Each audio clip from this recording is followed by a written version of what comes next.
Nyash.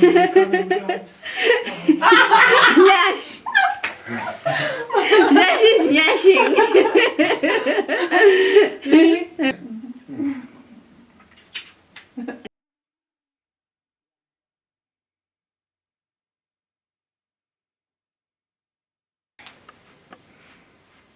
Yeah.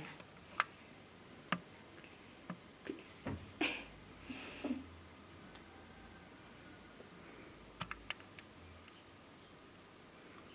Hey, breathe in, breathe out. Hi, guys. Yeah. Okay, welcome to Miss Rachel YouTube channel, guys. Thank you. And in this year, 2024, we will be asking our guests before we start a video why they think their story, why they think it's important to share their story on our channel. Okay. For me, what I can say, most especially when you're sharing story with people, and I've seen your channel, and I see that you, most of the time, you always share story with white, like interracial couple, right? So for me, I feel like it's good because it kind of helped the world come together. Sure. Because we need to be together. We need to be one. We don't have to be like, oh, this is a white and this is a black. We need to live in a world where that it is one. Yeah.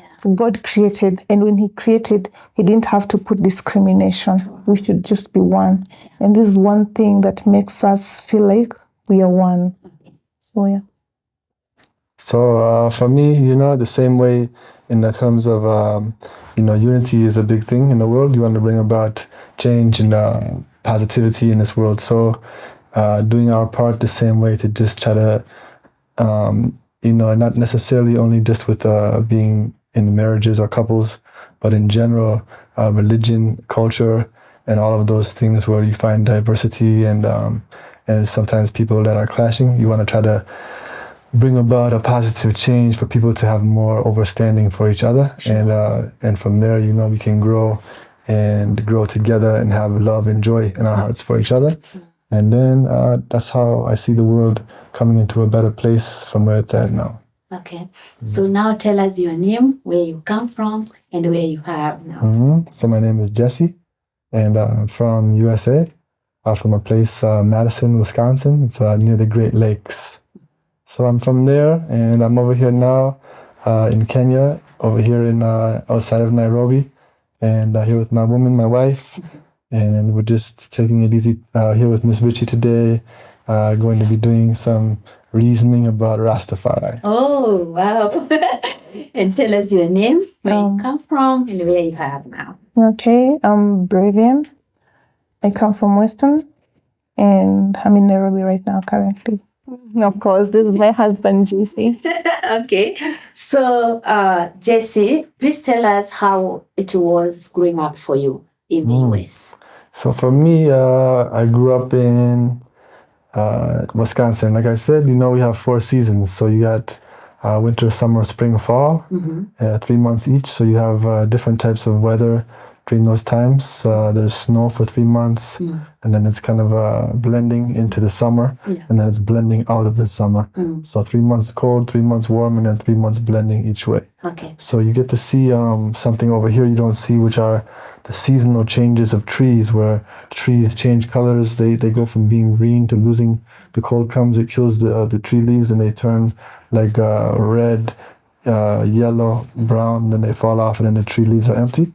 So we see those type of changes in the nature. It's beautiful when you see all around you all these different trees with like colors of orange and purple and yellow and in the leaves all over as the seasons are changing. And it's cold sometimes, but we also have summertime where it feels just like you're in Kenya. It feels good. And which year were you born? Parents, siblings? So I'm an only child, and I'm 43, born in 1980. And so I just grew up, making my friends and trying to find my way. Everything, I don't have those competitive issues with brothers and sisters, siblings. So everything is special for me, being an only child. I've got 3 children. I've got 3 boys right now, and life is good, blessed, And schooling? Schooling, yep. I went to school in US. I went finished high school. I did some university, a couple years of university. Which university? I went to one that's called University of Whitewater, Wisconsin, and another one, University of Madison, Wisconsin, where they have the Wisconsin Badgers collegiate teams, university teams. Mm-hmm. So I went there. I was studying to be a special education teacher back in like years 2000, around that time. Mm-hmm. And but eventually I ended up leaving that to just work for myself and have my own self-employment. Mm-hmm. So I've been doing my own thing ever since. It's worked out good for me. Okay. Mm-hmm. So what do you do? So me now for a long time, since I've been about 18, I've started to like begin my journey of adulthood, So at that time is where you have to decide if you're going to follow those things that your parents brought you up in, or if you're going to leave them and find your own identity. Mm-hmm. So I was raised, my mom and my dad, they're people that follow the Bible and read from the Bible, and they taught me to pray and to know the stories. Mm-hmm. So I grew up in that type of a setting, and then I turned in a Christian home, yeah? In a Christian home, yep. So then, when you become an adult, you don't have a Christian home. Now it's your home. So you have to decide what you're going to make it. So then that's when I decided to like really read the Bible for myself and read other religious books, the Quran and everything, and study in history. Even the internet kind of came out around the year 1998, 2000. So since that time, I've had a lot of opportunity to really study, to investigate the origins of religions, Christianity, Islam, Judaism, and origin of cultures, the origin of humanity, and so the origin of languages, And so through those things, I've made an effort to try to like find the truth of the matter. So what is the truth of the matter? The truth of the matter is Rastafari, So now, following that theme, so I'm a Rasta man. I'm a Rastafari myself. I start to study and learn from older people teaching me, and then eventually, in time, I I formed a church. Okay. So church is called the Lion of Judah House of Rastafari. Where is it based? So the first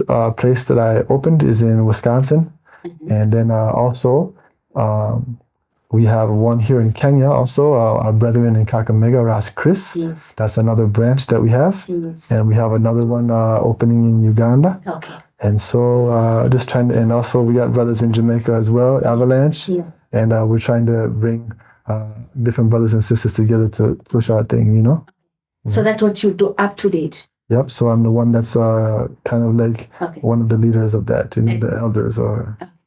And that's what you started immediately after school, right? So that I started to study, but I didn't have the idea to actually go file paperwork and go get the thing legitimized in terms of like official government recognition. Yeah. So I started to come up with that idea over time, doing reasoning with different brothers, and then around the year 2018, 2019 is when I decided I was going to put it on paper and get everything official with the government approval.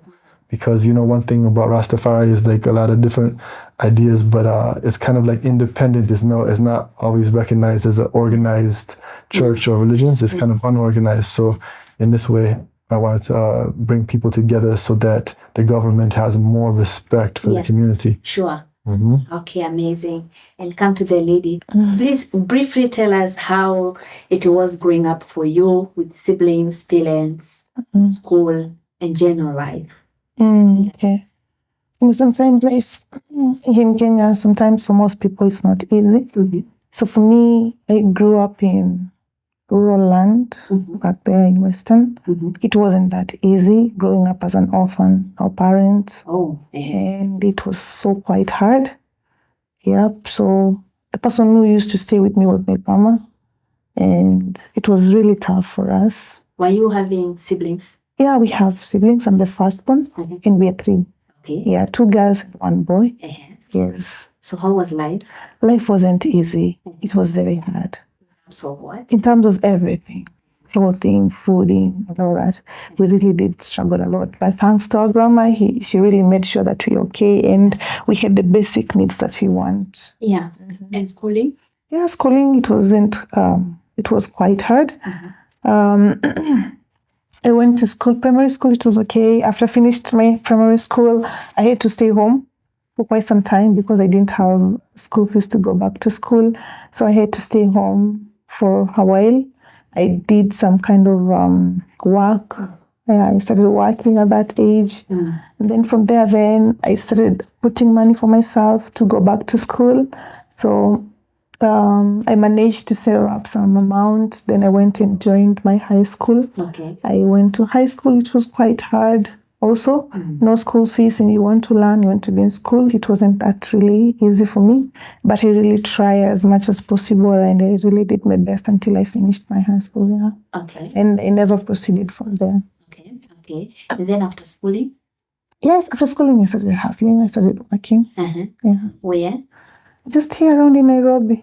So you moved from the village and came to... I finished my high school here in Nairobi. Oh, Yeah. So your grandma used to live in Nairobi? No, so I later on came to stay with my auntie. Okay. Yeah. And then? Yeah, so I did my high school, then I jumped it and I started hustling. Until when? Until now, because now you're hustling. We're still working on building up life and moving forward with life. Oh, sure. Yeah. So, Jesse, please tell us, when did you meet and how? We met, it's been about 5 years now, right? That is 2017. No. At first we started communicating it was late 2018. Late 2018. Right? I think so, something around there, about 5 years. Late, around in December, heading to January. Let's say 2018, December. That. So we met on the internet, and which social media or maybe how? On this one, there's a website they call Afro Introductions. So you can go. There's a lot of corrupt ladies on there, so be very careful. But It's a dating app, right? They have an app or even a website. Yeah. Yeah. Yeah, so it's a typical thing, but it's more centered towards, they have African ladies on there too. So if you know what you're looking for and you're not just chasing after slay queens, you can also find decent women too, and like this one. Yeah. And before we continue, what was your intention to subscribe to that website? So in that case, I actually heard of that website a long time ago, even about 20, it's been almost, I think, 20 years since they've had that, or 15 years since that website's been up. So I've known about it for some time. And for me, I wanted to just go on there. Sometimes, it's hard to, Facebook, people don't like always getting their inbox full, or TikTok, they don't like getting messages about you're pretty, this and that. So sometimes you have to go to a specific place to meet people. So in that case, for me, I don't want any westernized woman. I don't want any LGBT crazy woman or anything like that. I want a natural African woman like this one. Someone that has culture. For an African Kenyan woman. Someone that knows herself, that has culture and good manners, and has feminine qualities, cooking, cleaning, taking care of family and house, not arguing and swearing and talking back and all those things. So you'll find, if you know what you're doing, you can find those things more in Africa than in the West. So that's why you'll find a lot of people coming from other countries to over here looking for ladies, because people are sick of those ladies in the West. They like to argue and fight and swear, doing drugs and too many other things that are like lack of self-respect. Yeah. And before joining that app, how was your dating life? So before that app, I've had, I have 3 children. So I have 1 child with Brevian. And I have 2 other children. Back in the US. So one of my children is in the US. He's 20 years old. 20 years old. Yep. And then I have another boy. He's also in the US now. His mother is Kenyan. Oh, But she's very corrupt. She's one of those ladies that you have to watch out for. It's your child, or it's your wife or your child? So I have a child with her, but she's she like has a bad intention about marriage more. She's like seeking to become Americanized, you know.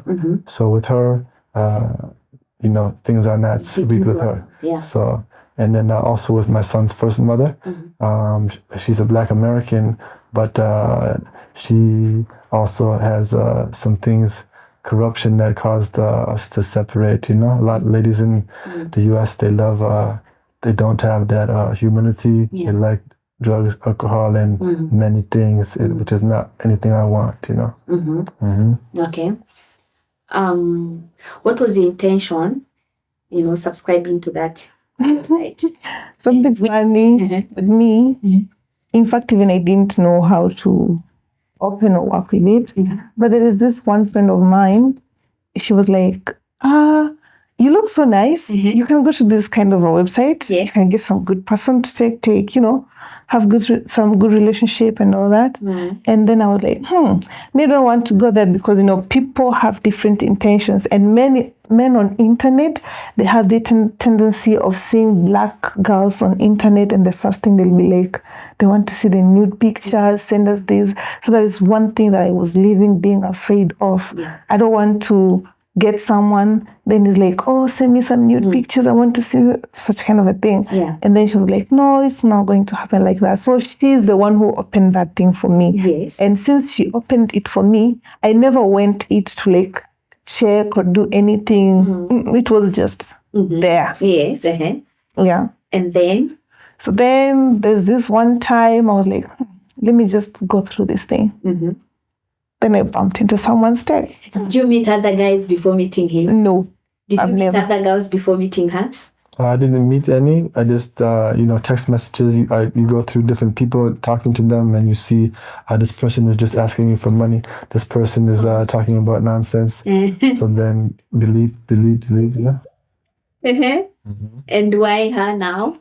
What made you? So, you know, I noticed she had a good profile, like a humble write-up on her profile at the time. And then, obviously, she's got nyash. So those are big. You know, you should know very well what is nyash. So over here, people are talking about nyash.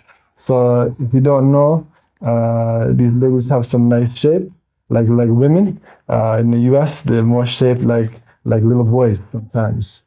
So if you want a woman, you have to come where women are growing, you know? So you have to come those places. So What attracted you? So this one, she had a nice shape and she had a nice pretty face on the profile. She had some natural look. She was not just dressed up in makeup and turning around, doing butt poses and twerking and all those things. She just had a respectable demeanor. Yeah. So she qualified for somebody that could be a wife material. Yeah, you know? sure. Yeah. And now who texted who?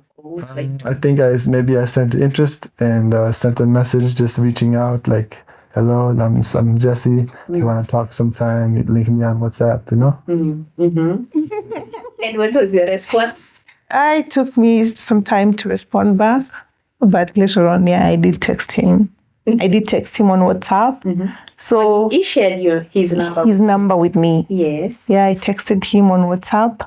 And then, for me, I like to interact the way, like, reading someone is through our interaction. So the way he was talking to me, I felt like this person is so mature. There's a vibe, you know? Leave alone, I wasn't even going, like, looking for the vibe, but you're looking for how well this person is mannered as a man. How is he communicating to me? How is he presenting himself? And it turned out he was humble to the ground, and the way he was communicating, it didn't bring some kind of this person is going just to play me out, or it's just after seeing my nakedness then vanish from the thin air. Something funny, he never, not even a single day, be like, oh, send me this kind of. Yeah. He was humble and natural. Okay. Yeah. And And then, now you've shared the WhatsApp number. Take us to the next step. So in time, we just are communicating. And then I was planning to come over to Kenya as I usually do. I usually come over like twice a year since around 2009 or so. Oh, so you've been to Kenya before Yeah, about 25 times. So even before I met Brevian, I was probably in Kenya maybe 15 times by that point. And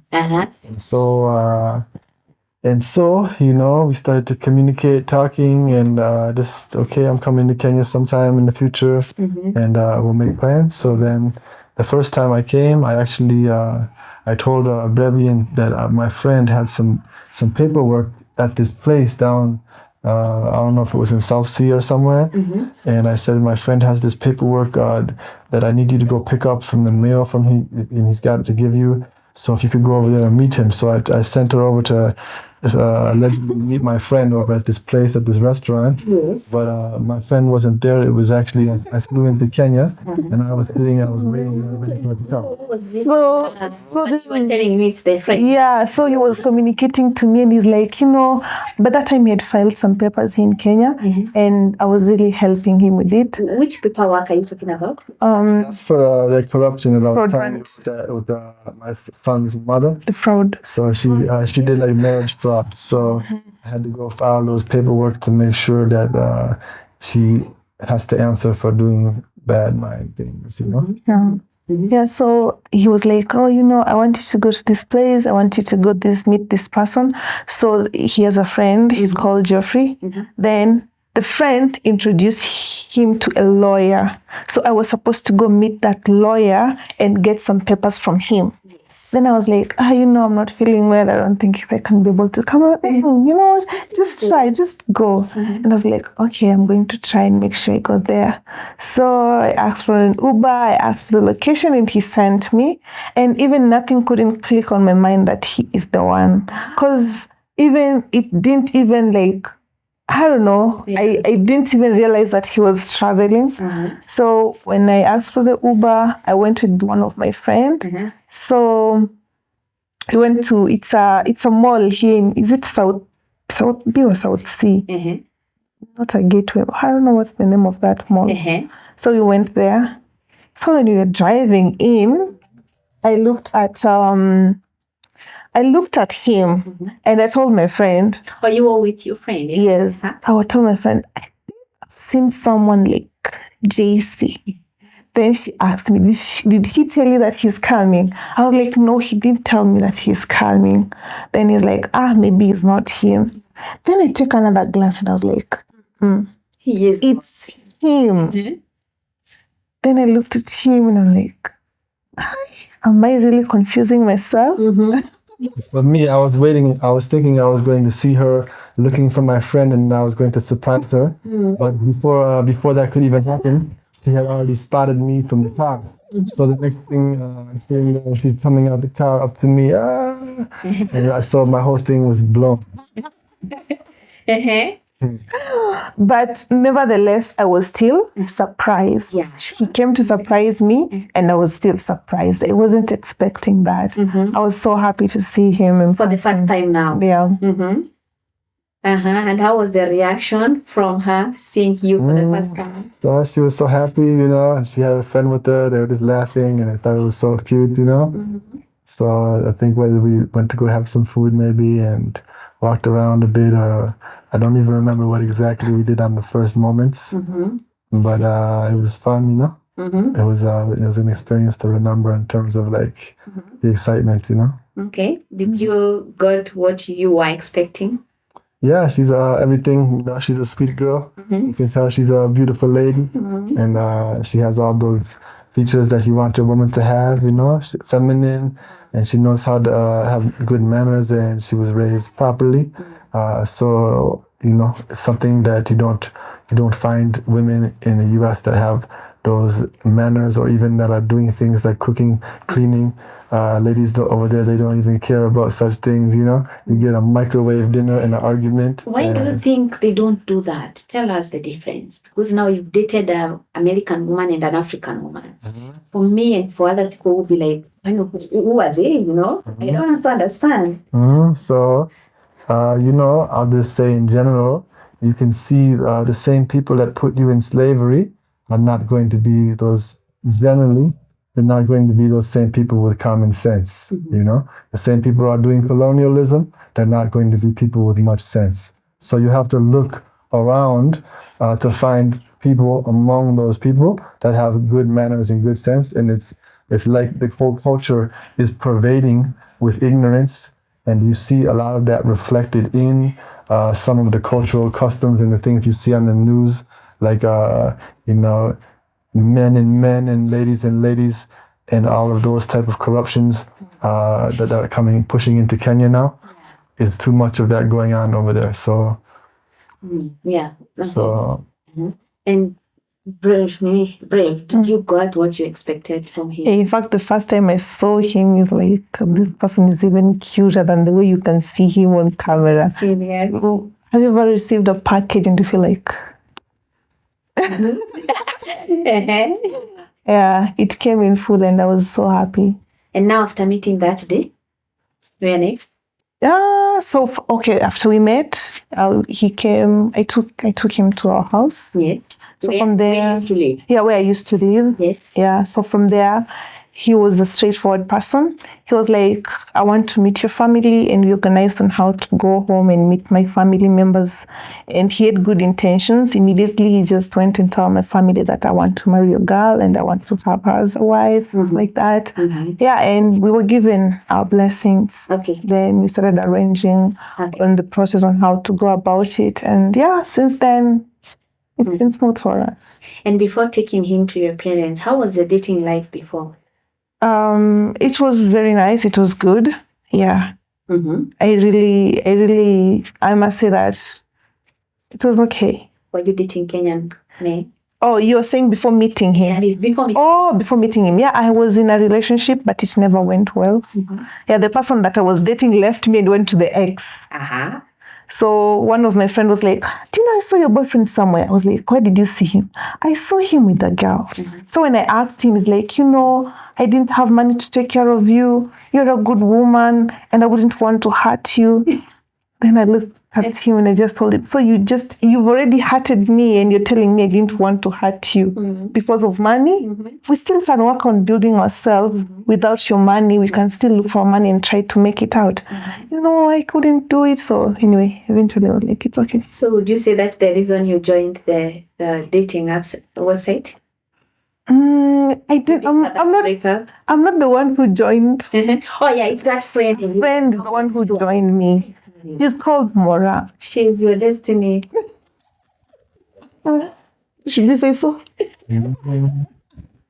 I know. And now, after 2019, meeting for the first time, you went to the village. Yeah, we went. I took him home. Yeah. Why did you decided to take him to the village? Like immediately? Whenever, okay, as a woman, you have a dream of having your own home, setting up your own family.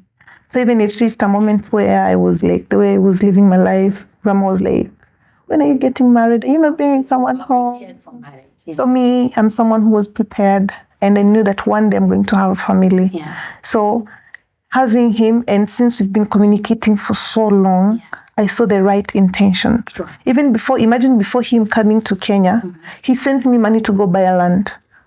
In the village? And he hasn't seen me. Wow. So it's like, you need to have something, a property, what do you have?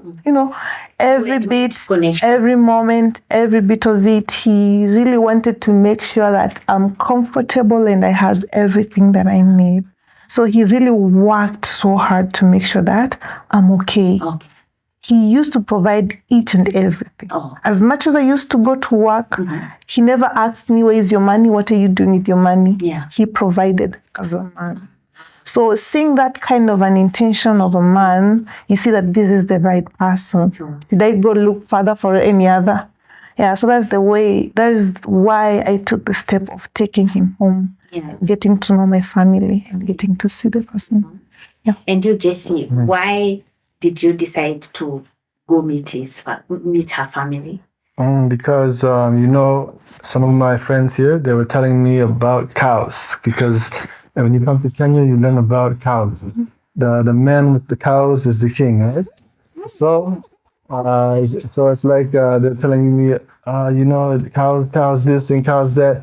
And I'm like, what's so big about cows? And they're like, until you have cows, you don't understand. So basically, in Kenya, other places, there's a dowry system, and the dowry system is in place to preserve the women's integrity and to secure a good upbringing and to make sure that the family is also respected. Basically, cows are like a form of dowry that you give the family. Cows as a dowry payment. So then the cows have a symbolism in the culture. Is like the cow symbolizes that it's going to produce milk and provide for the family. The same way the woman is going to provide for me and my new family.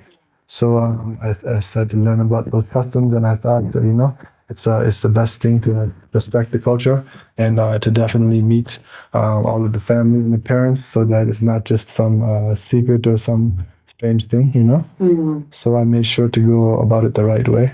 Yeah. And what was the reaction from your friends and family when they realized that now you're dating a Kenyan woman and you're about to marry her? My family, there was no big reaction, just because my family's just watched me grow, and they've already seen my other son is also from a Kenyan lady, even though the situation didn't work out well. But some people are still apprehensive, just saying, "Oh, you don't think that this is going to happen again," and things like that. So, but for me, life is just about observing and learning, and so for me, I learned. From every experience, I learned to refine those things that I tolerate and that I'm willing to accept, and the way in general I see women and the nature of women. So I started to really focus more on achieving a good woman that meets all the qualifications, instead of just hoping that a soft-spoken woman is going to turn into a good woman or something. Just because you have a soft-spoken voice doesn't mean that you have a good mind. So you have to observe somebody and listen to their intentions and their character. And then if you observe correctly, you make a good choice and have a happy life. And your friends? My friends, all of my friends are supportive back in the of me. US. They're all, they all love my styles in life, and they support everything I'm doing. So even my friends are amazed. My wife is beautiful, and people are telling me, I want to come to Africa with you sometime, and we gotta go also find a lady over there. So it seems like some people are There's a being high inspired. demand of Kenyan women. As long as they're not slave queens, you can get a nice one. But even in general, men want feminine women, and you don't find feminine women in Western culture. You find feminist women. Those are women that are try to rule over you, bossy, and try to take the authority away from the man who is the head of the house. And now I have a question. Since men want feminine women, are they masculine enough to be men? Are the men masculine enough? I don't know about the men, but this man is masculine enough. So You can't be. You cannot be. Just a man wants a feminine woman. You be a man enough. yeah, so some men they're not masculine, and they're kind of feminine, or they're not alpha. They're more beta type guys, where they don't really have a good understanding of their self and their role in life to be a man. Yeah, sure. So they're not really able to lead their woman anywhere, because they don't even know how to lead themselves. So until For both gender, yeah? we have to be wise, Okay. And come to Brave, how was the reaction from your family and friends when you At first when I talked at home and I told them that I'm coming with a visitor. Your grandma? Yeah, my grandma and my grandpa. I thought I was a Chinese, eh? They're telling me a Chinese.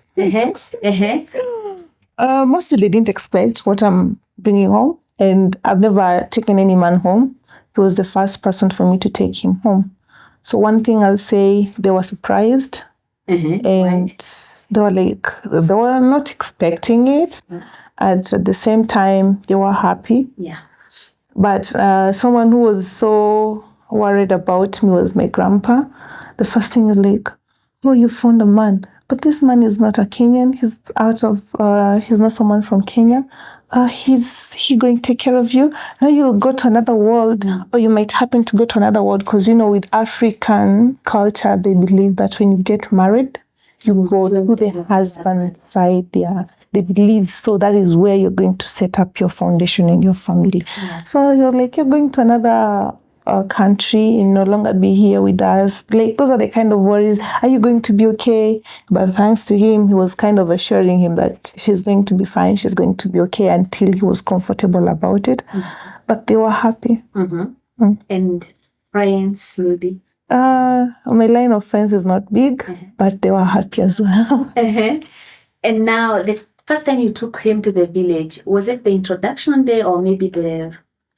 No, it wasn't the introduction day. He was just going there, getting to know like my family, getting to understand where I came from, and getting to know people. And then after that? So after that, we came back. Then he came back again. That is when we went for... Yeah, we visited home like almost how many times? 4 times, 5 times? Yeah, we've been going there back and forth. Okay. So when he went in 2019, he came back 2020. Yes. Yeah, so when he came back 2020, COVID hit. Yes. So he stayed all those time. He stayed here in Kenya. Yeah. Okay. All the airplanes stopped. The country shut down like 2 days after I arrived, and then there was no way out because everything was locked down for like 4 months. So my plan was at the time to be here for 2 weeks. I ended up staying about 4 months at the time during COVID, which was a great experience because everybody else is back home and they're worried and they think the world is ending. And I'm over here in Africa having a great time with my woman and I'm not even thinking about anything, Yeah, where were you living now? Now you started living together, right? When he came, every time when he comes to Kenya, we stay together. Yeah, because when we started talking and communicating, he had to tell me to find a house of our own. So I looked for a house and that was our home. So every time he comes to our house. Okay. Yeah, so even that 2020 was our own place. Yep. And then during COVID, spent most of the time. Yep. How was it living together, I like being around him all the time. And you, how was it living together, for the first time? Yeah, it's always nice being around pretty ladies. So especially when you're going through a period in your life where you don't have anybody for a while and you're waiting to have a relationship, and then you find somebody, it's nice to be able to actually spend time with them because a lot of our relationship up to that point has just been talking on WhatsApp video and getting to know each other. So it was nice to have more than even just a couple weeks, but to have months together where I'm in Kenya, there's no way out, I'm here, I'm part of Kenya, so you get a real experience, And now? And now life is just sweet, it's like natural, things are developing. I mean, after COVID, after COVID, I was pregnant. Oh, you got pregnant? I got pregnant. COVID. Yeah, during COVID. So we stayed with him all through. Then he left when I was now 6 months. Yes. He left the United States. Yes. Then he came back again the same year when I was almost giving birth. It was our first baby, it was my first baby. And I don't know I didn't know what to expect, how it's going to be. Walking through the journey of pregnancy, I'm going to give birth, how is it going to be? So I was just telling him, I don't want you to come see the baby. I want you to come take me through. Yeah. So he was there with me, he held my hand. And I gave birth to our son in January. 2021 now? Yes, 2021. Gave birth, he was there all through. Running around. Yeah. He's a sweet man, so it went well. Then later on, he stayed with us for some few moments. Then he went back to the United States. Then I nursed. Then he came back. That is when now we prepared ourselves on taking the dowry home and preparing for all that. Okay, now take us through the process of, paying dowry and then how was it? So it's like on that thing, dowry is something you go and you talk to the different elders in the family, whether it's grandpa or different uncles, and then you get a different you reason with them about your expectations, and then they also give you some expectations. Like they say, you know, if it's cows, some cultures mostly want cows. Some people want goats. Some people it's like financial or gifts, things like that. But basically, some things that you give back to the family to show them respect for taking care of the woman for all her life and raising her into a decent woman. So you give those things back to show respect to the family. So then I just, after reasoning with them, you know, and reasoning with Brevian about it, then they just say, okay, this is the cows. If you can do anything like these gifts and these cows, and then you find out some type of agreement, and then you got to send your friend to go buy the cows, you know, and then you just start proceeding from there. Culturally, as he's not supposed to be the one to hand over the dowry. His parents. So, yeah, it's kind of the parents or the brothers are the ones who are supposed to do that. So because he's the only son, no brother, the parents were not around. Why So, do you blame your parents over? You know, my parents, I don't know if they're ready to travel. Right now, my parents are separated. So for one, my mom, she has some different medical issues that she's a little bit nervous about traveling long distances. And then my dad, he's doing business, so, you know. yeah. So he has a friend that he has known for so long, quite some time. So now like they're brothers. So he had to talk to the friend, and also the friend guided him through, and he's the one who helped him. This friend is from US or Kakamega. from Kakamega. Hiya. I have a question. Do you do dowry in the US? No, really, you only find dowry like in Islamic communities. So mostly, most people don't practice dowry, and you find the result of that is that women are just being like taking many different dating relationships, and they never introduce anybody to the family, and so those men just move on to the next one, and those women don't never get what they're looking for. So it's that whole thing is contributing to the decline of culture in America, because the women, you know, preserving culture is about preserving women and the integrity of women. Because if you don't have that, women are what make culture. When you have good women, the men humble and they behave properly. But when the women are corrupt, the men just run through the women and play with them.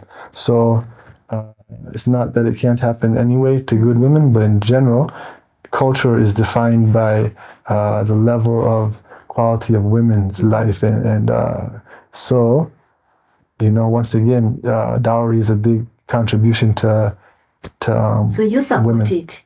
It's good, you know. Without that, I think that women would be being more used and abused and not really having that respect, you know. Okay. And then after dowry? Yep, so after dowry, then we had to continue our life and I think think. dowry in here in Kenya qualifies you to. It's like part of the cultural marriage, you know. So even the introduction, some people might kind of even define that as like a cultural marriage, or it's like part of it, you know. So we did our traditional wedding as well. Later, talk about the planning of traditional wedding and how it was. You know, everything I was doing it myself because he wasn't in the country. For him, he was just giving the support. If I asked for anything, he made sure that he's there. If I asked for this, he made sure he's like everything I asked for, he had to provide. So you find that I was doing that here in the country myself, and he was there trying to go around tailoring, doing all those things, you know. Which year now? It was last year, right? Last year. 23. Yeah. At the beginning of 2023. 23, yeah. So, yep, we worked out so well, and he later on came. He came like today. Tomorrow we're supposed to travel to go to the village. Yeah, it was hectic, but eventually we pulled it through. So now you're legally married. Yeah. And how was the wedding day? It was nice. It was perfect. It was a happy moment for me. And what shocked you, Jesse, seeing African marriage and traditional marriage. You know, the thing that I was most pleased with was, I would say, like seeing Granny. She was so happy, you know, and to see her granddaughter, her baby, getting married, and so she was just overcome with happiness, and that was one of my big memories. Just knowing that you know, she's proud, and the family is proud, and everybody knows that their girl has respect, you know. So have you taken her to the US maybe to meet your family? You know, that thing is taking a long time. You have to apply for visa. So she's doing the whole application for the visa. Okay. And sometimes that can take 2-3 years before they approve. Sure. So in the meantime, I'm just visiting every year a couple of times, and we're waiting for it to go through. Yeah. So what's the plan after marriage now? To settle? Where are you planning to settle? So I think we're just going to continue to do business together, and then keep coming back between Kenya, US, and if we ever go any other place, it's just important that at least, like you said, that she could come meet my family, and so we have to take that step to make sure that she at least gets her visa approved and she comes over, and that we go through those steps. But in terms of like a long term, it's always nice to be in Kenya. It's nice to have money making opportunities in America, but if you're smart, you can make money anywhere. But if you're real smart, you'll come to Kenya with your money and live here. And you, Brave, where are you planning maybe to settle? Kenya is a very beautiful country, and I love my home country so much. Most of the time I feel comfortable staying here. And even like every time he tells me you're organizing for this and this and this. Okay, one thing I really want to do is meeting my in-laws. The way they shower me with love, the way they talk to me, the way they show support to me. Every time they talk to me, I remember when I was talking to his grandma, my husband's grandmother. So she was so nice. Like the way she was talking to me, communicating to me, wanting us to go there so that she can see us and the great grandson. So I just love the way they give me the support, and I'm yawning. I'm really yawning to see them and to meet them. I feel so sad that I wouldn't see grandma. Why? My grandma passed a couple of years, so she got to at least know Brevian and our baby Squeaks. She got to know them just through video calls and things, but we give thanks. Okay. And now that you have one child, a son, are you planning to add more to it? Do you want more kids? Yeah, we're going to have more kids. You know, I make boys. That's what I tell people. I've got 3. So I make those. So because you have 3 boys, you think you make boys? It seems to be so. So this time God is going to challenge you. You'll find at the end of the day, I make boys. So that's how it goes. And anyway, but it's nothing like I love boys and girls, but I just know anybody can tell you probably if they're a parent, it's challenging probably to have a girl, because you're especially as a man, you know, a woman might a mother can definitely understand her daughter better in terms of raising her daughter, but in terms of a man's perspective, when you're a man, you want a boy, because a boy you only have to worry about one thing, but when you have a girl, you have to worry about many things coming into your one thing. You see? Why you worry?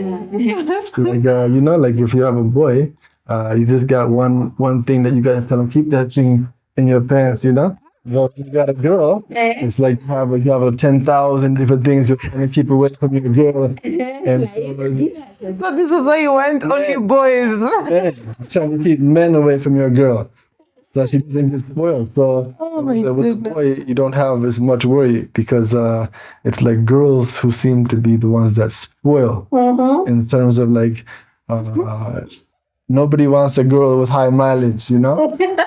but at the same time... But it's up to you to teach them how the world is. Yeah, you can teach them, but at the same time, it's more challenging probably, because you have 10,000 men coming at a woman, you know? you have more people to like tell her to stay away from this one. But if already you give that child education and you show her the way, there is no way it's going to be hard for you. They will grow with this pain. Yes. Yeah, I can't argue with it. I know it's true. It's just I think everybody across cultures knows to have a woman is delicate. A woman. Now, if we keep on giving birth to men, then in the future, women will have to have more than one man. Now it won't be like men having more than. You see, that's other people's problem, because for me, I make boys, and they can make all the girls they want. So my boys will have lots of girls. I see why you're very delicate with girls. Because you grew up alone, and maybe you've been as an only child, then parental never experienced a girl surrounding. That's why. But it's easier. I pray to God to give you a girl child. Yeah. God's best. Yes. So, Brave, I have a question. What advice do you have for Kenyan women who want to date American men? Wait a minute. When it comes to saying Kenyan women dating American men, it's not about Kenyan women dating American men. It's about woman who wants to get married. Yeah. It's not about okay, one thing I can say with our society, our country today, African and all that, most especially let me speak about African. So you find out that the pressure of ladies wanting to get white men is very high. Why do you think they have that pressure? I don't know. So maybe sometimes I'll say desperation, or maybe someone think that white men have lots of money. When you go to a white man, I'm going to be rich. So people want just like an instant, getting rich instantly. One thing they forget about these people is that they do work as well. They do struggle to make that money as well. So you find other girls, they just outside here and they're like, oh, I see a white man, I see an opportunity. And maybe even that person also himself doesn't have money. Yes. Struggling to get that money. Then later on you go into that kind of a relationship, or you get yourself into that kind of a man, and then your life is destroyed. So finding a man is not just finding a white man. Even a black man can be a good man to you. So when you're trying to find out a spouse, just don't be like, this is the kind of man I want. For me, it wasn't like I need a white man. It wasn't like that. Even having to mingle with JC and having to be in his life, I wasn't expecting to get a white man. People who used to be in my surrounding during those days, they will tell you that. They will tell like, I wasn't expecting it. But once I interacted with him and I saw that his intentions are clean and pure, that is when I gave it a try. And I was like, okay, let me make this work. So my advice to ladies outside there, the ones who wants to get married, find a man who suits your desires, or find a man who is going to be a husband to you. Not just a man. People go like, you are like, let me say, have a man. Yeah, let me just have a man. It doesn't matter. Let me just have a man. That's not how it works. Because this is a companion, this is someone you want to stay with for the rest of your life. This is someone that you want to... Sharing DNA. Yes. So it's not just like just working out. Then that is when you find that in less than a year, the relationship has failed because they don't know what they want when they get in it. But I have a question. What should they expect in terms of culture? When you marry an American, it depends. What is that culture difference? It depends. You see, like my husband is when it comes to culture differences, maybe. He is an easy person and he knows how to blend in it because he is easy to understand. And there are those that they want to come with their own. It's not easy for them to understand what Africa entails and all that. So what I can say is it depends. I can't tell them that this is how they are, this is how they are. No, I can't give the characteristic of my husband to another girl. Them is for them to find out how they are and how they behave and how they walk, all that. Yeah. And Jesse, a woman who is dating an American man, what should they expect? Or an American man who wants to date a Kenyan woman or an African woman, what should they expect?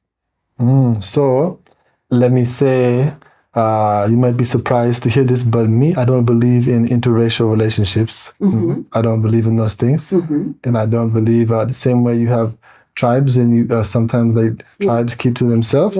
I also don't support interracial relationships like that because mostly those people are just they're attracted to somebody because they seem exotic, but they seem like this or that. You're supposed to have a spiritual connection, spiritually yoked together. So in terms of like our relationship, it's not like I view this as an interracial relationship or anything. Me, it's important that if you're a man and you're marrying an African lady, that you should be part of her culture. And you should be like, it doesn't make sense for people from Europe and America to come over here and try to marry African ladies and then whitewash, westernize them. It don't make sense. It's better that you accept African culture and you mix into Africa rather than take your woman and make her whitewashed. So for me, for that reason, I don't support, but I do support equally yoked spiritually people, and that transcends color or race. So for that reason, anybody can come together if they have that good heart and that good mind and that good spiritual connection, but it shouldn't be for interracial reasons like that, you know? Because then oftentimes those things are just done for like excitement and vanity and money, things like that, you know? So what people can expect, I'd say also, you know, in America, what you can expect if you're looking for a American woman, don't expect much. You know, expect problems, headaches, expect a divorce, expect all of those. Why? Because in general, those women are not raised with culture. They're not raised with, in general, I'm not saying everybody, but in general, women are raised to be on promiscuous, to be into drug culture, to be into supporting homosexual activity and perverse things like that. So those things can't mix into Africa. So it's better those people keep those things out and leave these African people alone to have a pure life. If you could make any change or make any law about marriages between Africans and maybe Western world, what would it be? I would say that if you're marrying African lady, especially, I would say unless you have that heart of a Rastafari, unless you love Africa, unless you defend Africa and the innocence of Africa, and you can understand the economic, systematic oppression and history of colonialism and all of those things that are pervading in the world that make it so that African Black people are almost like second-class citizens of the world. Unless you have a deep understanding of that and you're that racism, but you know, at the same time, you can't, like me, I don't view myself as white, because me, I know there's no country that's called white, you know, and you're not Black, you're African, but African relates to a culture and different cultures. But in general, I feel like what happened is, you know, all people on the earth trace back to an African woman. That's what science says, that everyone has mitochondrial. Tell us about that. Yeah, so scientifically, you'll find that all people on the earth, if you trace genetically back, you'll find an African woman at the beginning of people. The maternal DNA. So what it is like other nations of the world came and ended up separating themselves from humanity, from African people, African humanity, and they ended up categorizing themselves as something different, something other. They eventually start to see themselves as white. Which culture is white? There is no white unless you're talking about all of the perversions that come with westernized culture. But other than that, there's no nation where you're like, oh, these are white people, such and such. There's many different countries of so-called white people. Yeah. But in general, there's not like a nation or anything. It's just everybody comes from a black woman, and through mixing, people, it's a long story. I don't know if we have time to get into the history of the world. But about it. Yeah, the whole history of the world, I don't know if we have time to get into here, but in general, if you study the fact, you'll find that everybody has African DNA. So the only people who don't know or don't realize, they start to categorize themselves as something different. Well, but if you really look into it, everybody is mixed somehow with African, whether it's a different percentage, this or that. So it's only people who lose track of their own identity, then they lose track of their own father and mother and heritage of people before them, and they start to become racist and they separate themselves from the world. So I don't think people should view themselves even as black or white. Those things are like systematic tags that end up causing oppression and division. So people need to recognize there's a human family and it's black. Yeah. The human family is black. And no matter what color you are, you have to recognize that the human family is black. So. And that's why here in Miss Rachel channel, we say one word, one people. You see? Black. It's one humanity, you see? We don't have other options. You see? I think you will. I need to learn more about that from you. Maybe from separate video. Okay, feel free. So before we end the video, maybe you can talk to your wife and maybe give us some sweet words, or maybe what you think you need to tell her. Okay, baby, I love you. You're so sweet, I can't wait for all these future plans that we have together. We got great plans. So, I just know God will continue to bless everybody that stays humble. So you just keep being humble, Rastafari. And keep pushing out those good positive vibes. Remember, the Rasta man never die. So it's life forever. And also, Rasta man never die. We live forever, There's only life. So we don't believe in death. We don't speak about death. It's only life. And it's not for one people or just African people. It's for all people, because it's a way of humility, and it's a way of understanding your roots, living clean. And anybody that can live clean and have the humility to understand where they come from, they can understand what is Rastafari, and they can have a more successful way of life. Talk to your husband. Okay, honey, you know that I love you so much. And I'm so much grateful for everything that you're doing to our family. The way you're protecting our family, the way you're making sure that we're okay, you're making sure that we're safe, the way you fight for us. Even if you're far and there's any problem, you can solve it from far, and you make sure that our serenity is comfortable for us to stay. And we're so happy to have you, and we're so much proud of you. Thank you so much. Is Breva a Rastafarian, or women are not supposed to be? So, An African woman. She's the African woman, and in terms of like Rastafari, it's me as a man who's supposed to lead our family into our faith and our way of life. So even myself, there's no compulsion in true religion. So even if you're a Muslim, the Quran says there's no compulsion in true religion. So there's nothing like you have to force somebody into believing or knowing something.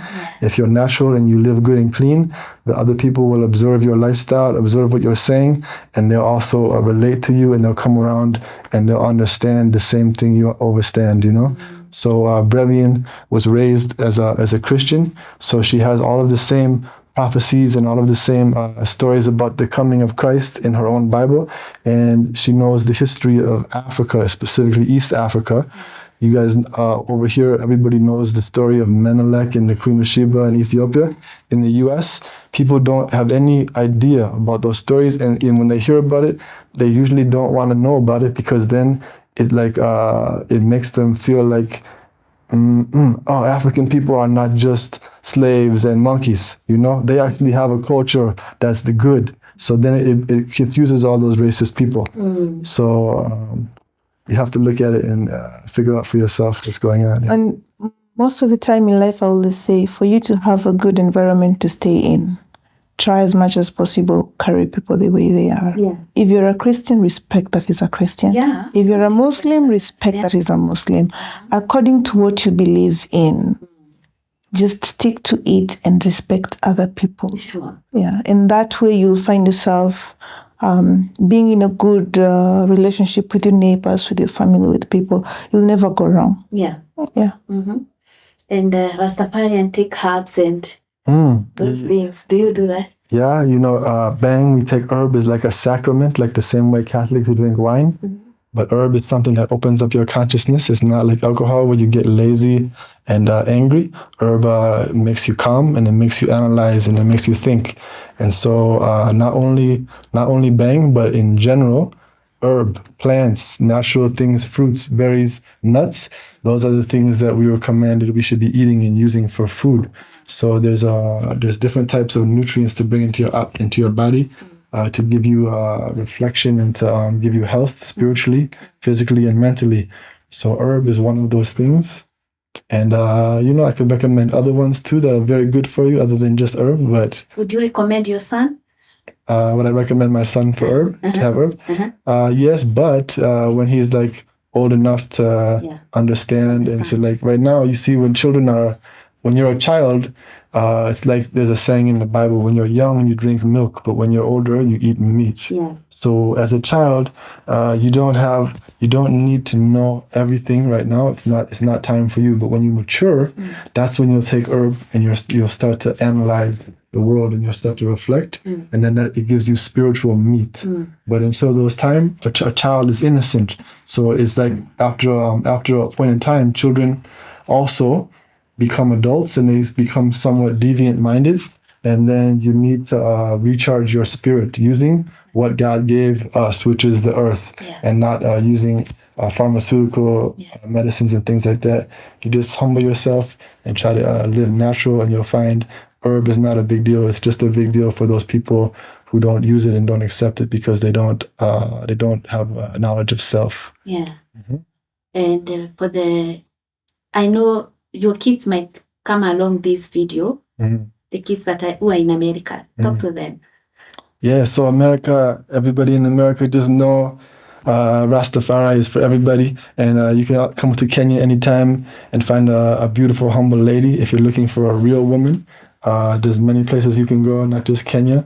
But anywhere in the world, you should be seeking a humble woman, And so I know I tell all the men, get married, try to get a good woman early so that your life starts to grow early rather than waiting, playing around with girls for your 20s and 30s, wasting time, wasting their time, spoiling yourself and spoiling them.